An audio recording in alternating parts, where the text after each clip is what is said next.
Morning everyone. I'm going to do a video today, just a quick one, probably only take me 10-15 minutes, just on how I turn my medieval blunts. I've had a few orders and a bit of interest for those, and I've been doing a lot of war bows and Viking bows and that sort of stuff, and they were quite commonly used through that period in history. So I decided I'd show you guys how I turn them, the setup to make the stock, the lathe piece, all that stuff. So I'll give you a quick rundown. So I've got one on the bench here at the moment. I'm going to try and do one fairly close to this one. This one's spotted gum. It weighs about 25 grams. It's got two little grooves of binding, somewhat of a point. Probably going to put a slightly longer and finer point on this one that I'm going to make now. There's some U-bows there that I'm working on, so quite fitting. So this here is the setup.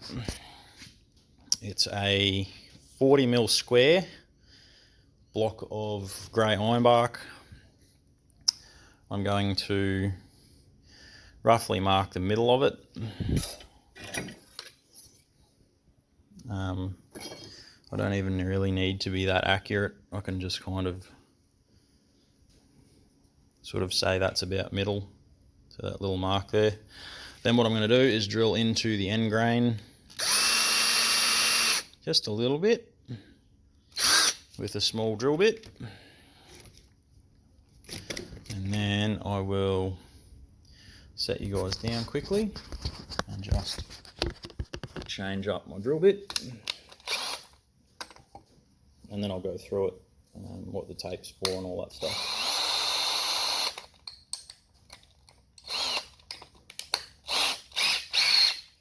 So medieval blunts back in the day were practice arrowheads because it was illegal by law to have sharp steel points as a commoner. So commoners used to shoot blunts. People quite often ask, how effective is a blunt?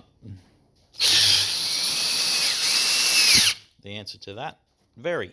The bows they were shooting these out of,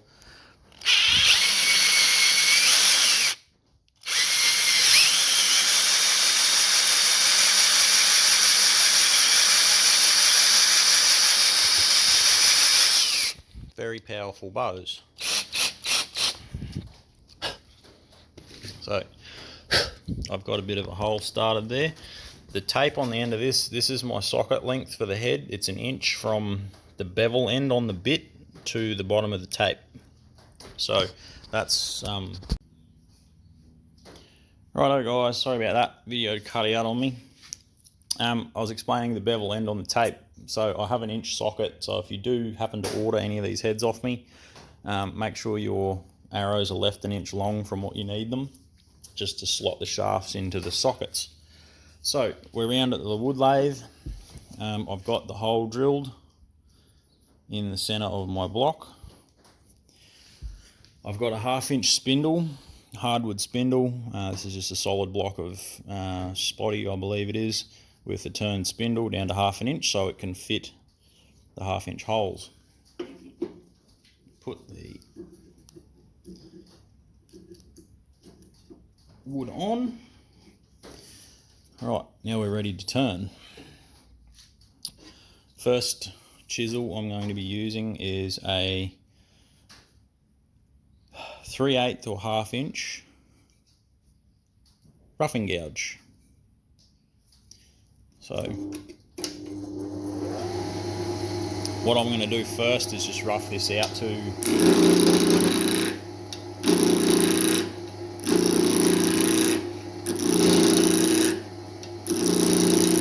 a cylinder.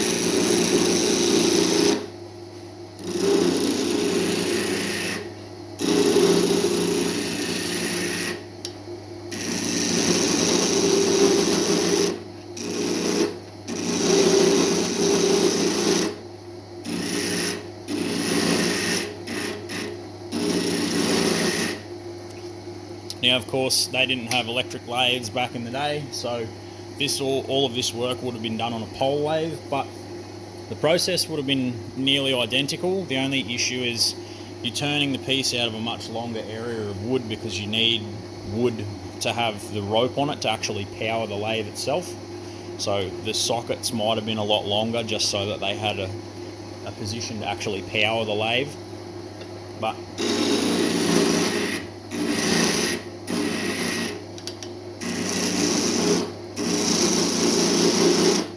to get blunts turned to a common central axis, this is the most accurate way of doing it. Now, I'm just going to stop the lathe quickly and actually check if I've gotten rid of all the flat spots. I haven't. I still have a little flat spot here, so I'm going to go a little bit smaller. But very close.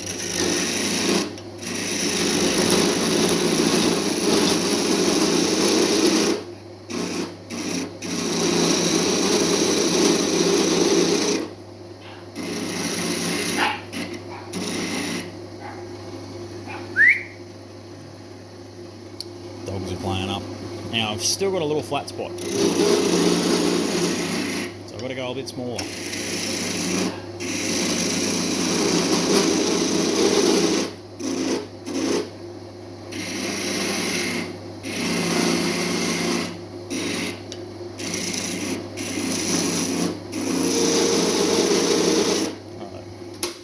Stop him there, and I'll just have a look and make sure. Right, so I've gotten rid of all of the flat spots. Got a big chip out there, but that's okay because it's going to get smaller at that end anyway. So now that I've got a rough cylinder cut, what I'm going to do is work the back taper down to the socket where the arrow shaft will go in. So this is going to have a smooth swoop down, and then I'll work on the front side. So start about halfway.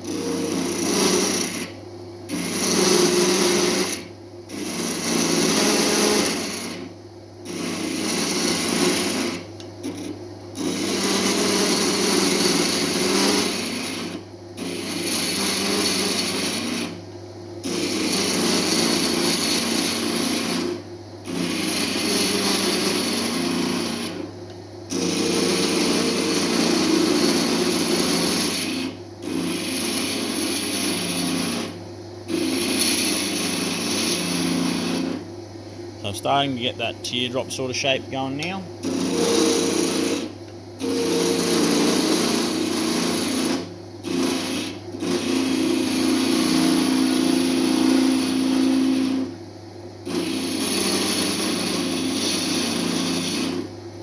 And my aim is to have about 1.5 to 2 millimeters of wall thickness at the back here where the socket goes in.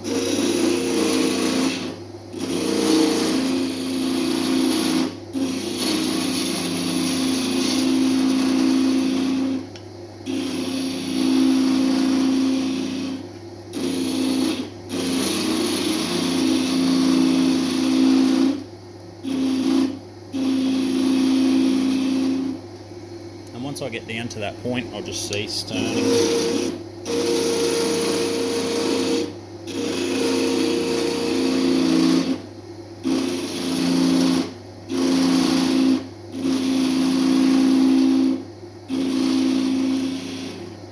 I'm at about that point now, so I'm going to leave the back side of this.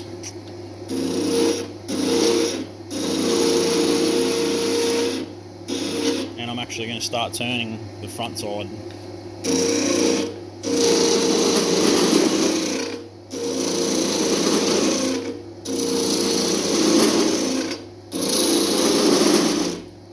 Now, what's just happened there is it started to slip off. You can actually stick them on with a little bit of hot melt glue. That does work, but it's not really necessary if you're not trying to take out too big a bite.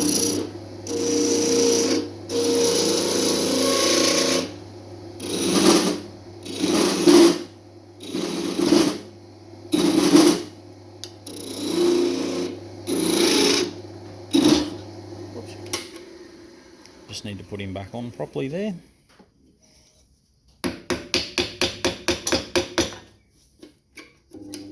And we can continue.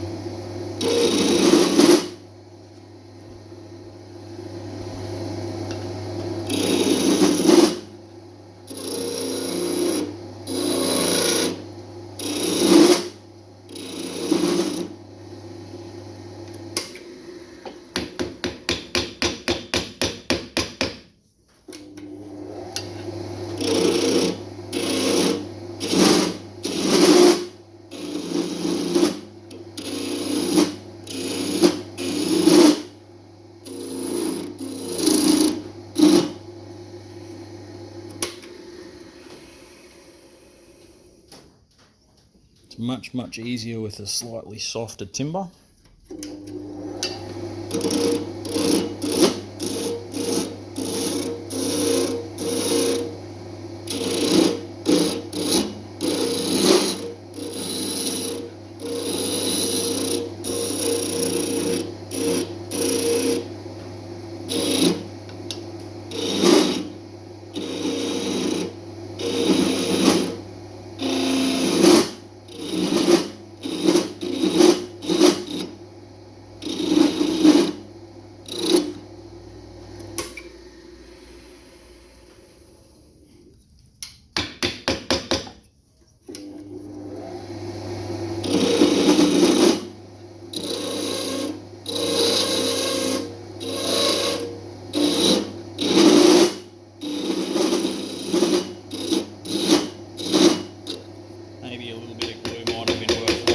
Particular one, just because of the harder timber, it's a little more likely to chatter, make cutting a bit more difficult. But just desist.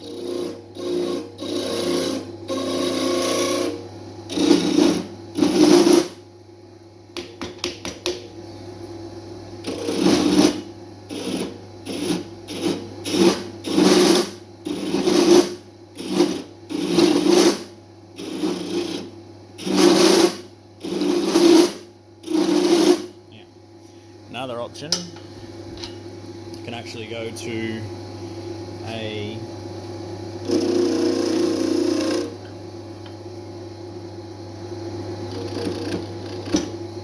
different chisel, which can help.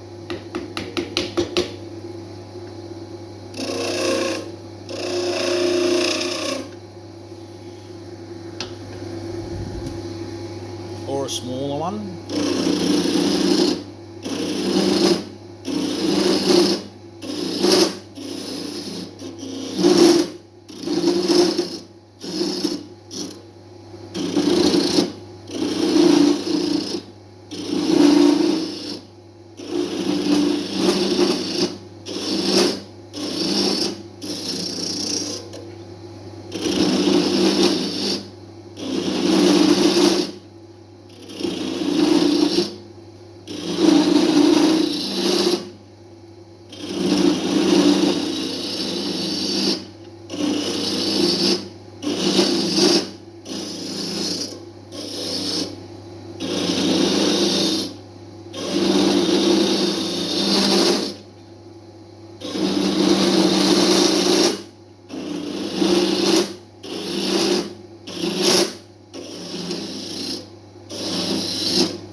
Righto, so we got basic shape there, all turned up.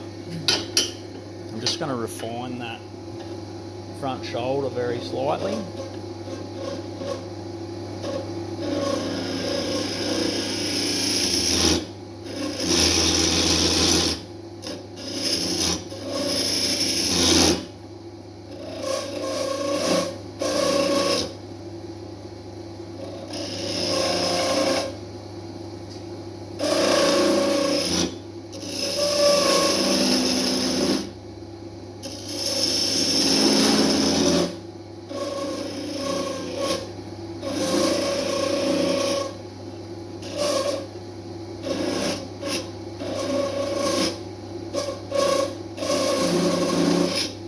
Create a bit more of a spike on the front.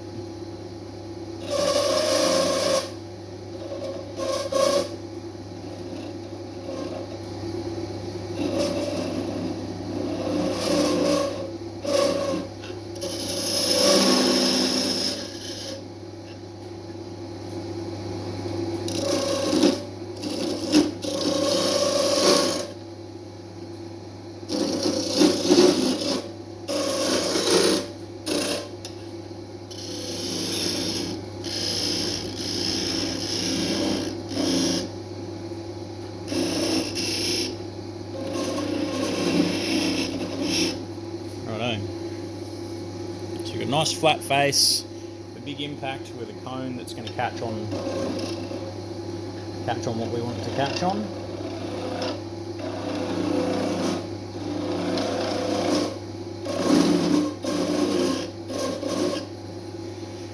Last thing we want to do is just give it a bit of a finish. Now this one's actually looking quite big, so I'm just going to turn a little bit of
righto.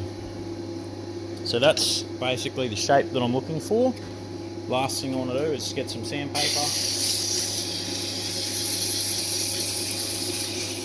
Smooth it all out.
And so that was 120 grit. Now we go up to 240 grit for our final finish.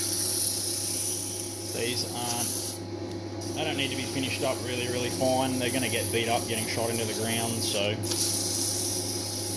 there's no point, unless you want to dress them up a lot.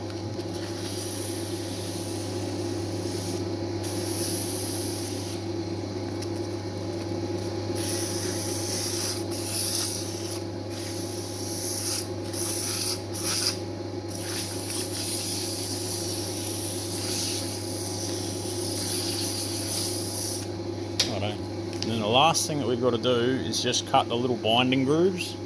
I like to have two, one at the front, one at the back.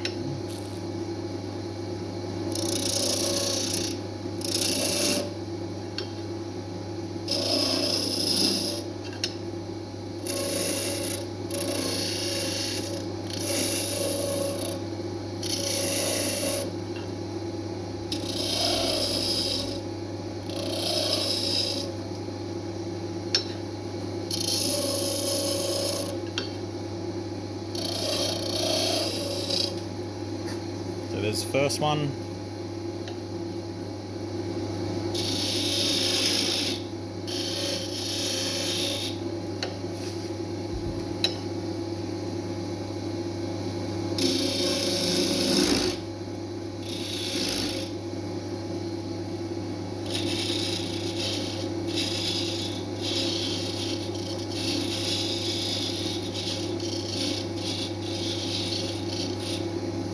There's the second one. So one at the front, one at the back. And that just helps to give a little bit more longevity in the heads. They probably won't split just being timber by themselves, but the binding definitely keeps them strong for a lot longer.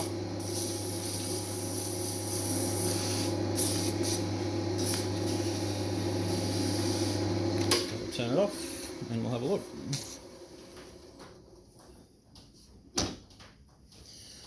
So there's our blunt there.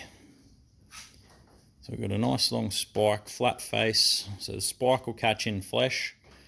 If I was to shoot this at, say, a rabbit or something around that sort of size. So the spike will help catch into the flesh, and then flat face for some impact and be a nice solid thump. Last thing I'll do is take it over and we'll put some oil on it.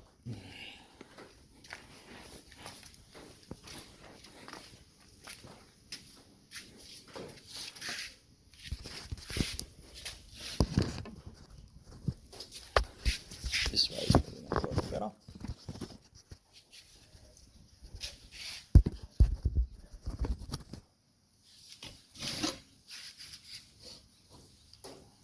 This finish that I'm using at the moment is a mix of 50-50 boiled linseed oil and turpentine, or mineral terps. I like 50-50 because it really helps the oil sink into the grain.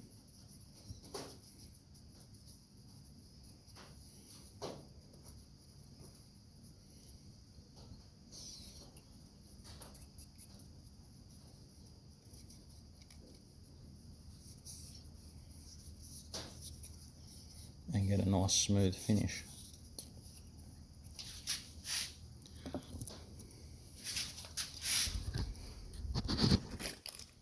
So there's our blunt, all turned up, ready to go. So the next thing we need to do is put some linen in that groove and that groove, and then this one is ready to shoot.